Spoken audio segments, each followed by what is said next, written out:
good evening and welcome back. A couple of stories tonight. First one, Ken COVID variant is going to sweep the world, top UK scientist claims, with mutant strain already spotted in more than 50 countries. Just a couple of quick points about this. One is, it's quite funny, of course, that when the COVID-19, SARS-CoV-2, came out, we're saying, oh, okay, well, just like we do with like Spanish flu or Ebola, how about we name it after the country where it's most famous for, or where it's most famous for originating from. So, call it the China virus or the TCP virus. But no, that's racist, because you can't name it after China. If you name it after a river in Africa, that's fine. And of course, Spain, even though the Spanish flu wasn't from Spain, again, China, then that's perfectly acceptable.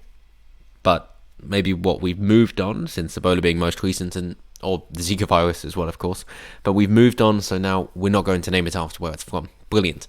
And then there's the Kent strain. So, right, I thought we weren't naming where it's from. And of course, this isn't where it's from. If you think Kent, you probably think dinghies, in which case you think unfettered mass immigration. And as Nigel Farage just pointed out ever so correctly, it's not as if these people are having to pay for £1,750 10-day stays in hotels. Obviously not. They're just brought in the redone army camps, essentially, if they're found at all. So it's hardly a surprise that that seems to be where the outbreak is of another variant. By all means, it could have mutated in the UK, domestically, within Kent.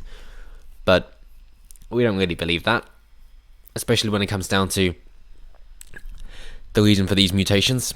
It's normally the living conditions. Why do you think so many of our cold viruses come out of China anyway? Precisely.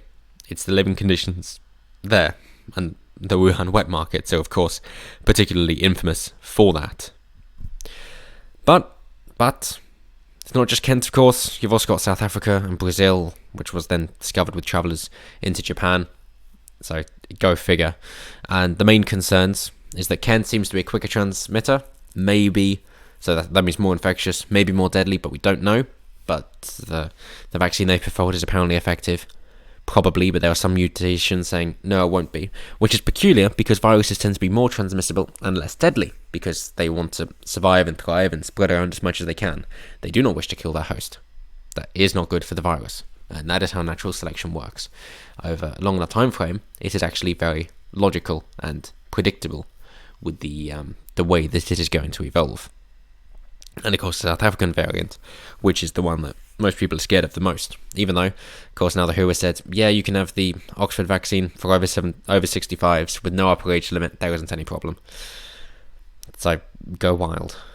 That's their latest. The other news story, well, that's Project Veritas, of course, being banned from Twitter. Why? Well, because they've wanted to ban him for a while. But why now? We don't know. What's our best guess? A video confronting a Facebook executive.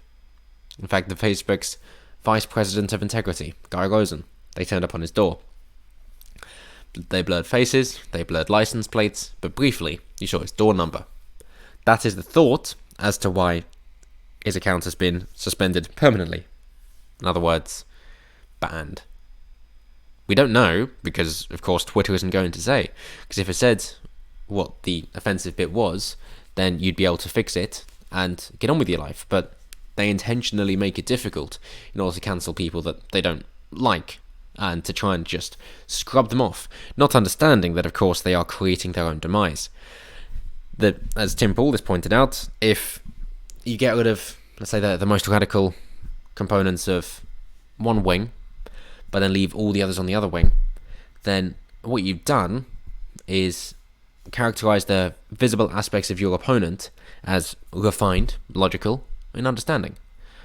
Whereas the people with your own position are then seen as crazy and manic and very off-putting. So it hasn't really helped your case. But it gets worse. Because then when it's only the reasonable people left and you start chipping away at them as well, not only are people aware that the walls are closing in and coming for them, but also, you're then taking out far more popular people, and you're encouraging swathes of the population to go find them elsewhere, which is, as I say, then creating your own demise. So, it seems Twitter is just in its death throes now, and it's coming to the end of it. It's hoping, of course, that Biden is going to pull one out of the bag and delete their competition. Because, let's be honest, that is their main focus. Not actually competing, but just deleting competition, whether that be for other alt media sites, as they say, or if it is just dissenting points of view. Because what we shouldn't forget is what Veritas got out of Jack Dorsey himself when he was talking about banning Donald Trump, President Trump at the time, saying, and I quote, "We know we are focused on one account right now," as in Trump, "but this is going to be much bigger than just one account, and it's going to go on for much longer than just this day, this week, the next few weeks, going on beyond inauguration." Dorsey's reportedly heard saying in the video call. Go on to say, we have to expect that, we have to be ready for that. So yes, of course we've seen preferred flagging cancelling, whether it be people trying to show election fraud and ballot meddling in the 2020 election in America, whether it be scientists out of California saying things about coronavirus that they've seen in their own practices and the seriousness or lack thereof. Or of course, if it's about trying to publish stories about Hunter Biden, Joe Biden's son, and his meddlings with both Ukraine and China, that these are all suppressed. So yeah, we know that it all goes one side. But if it's the hoax about Trump and Russia colluding, then that's pushed non-stop. So my only hope from this is that more people will migrate off of Twitter, which is already a dying platform, and with more people moving over to another social media platform, then the alternative is going to grow and supersede the original one, because there will come the tipping point when it's just normies left essentially, and they feel a bit left out because you've got, of course, got the new generation wanting the newest things, and therefore they're going to go to the up and coming sites instead, just like how MySpace fell to Facebook, which wasn't particularly politically motivated. So as will continue to be the case, as social media giants like Twitter and Facebook dig their own graves. Well, that's it for me.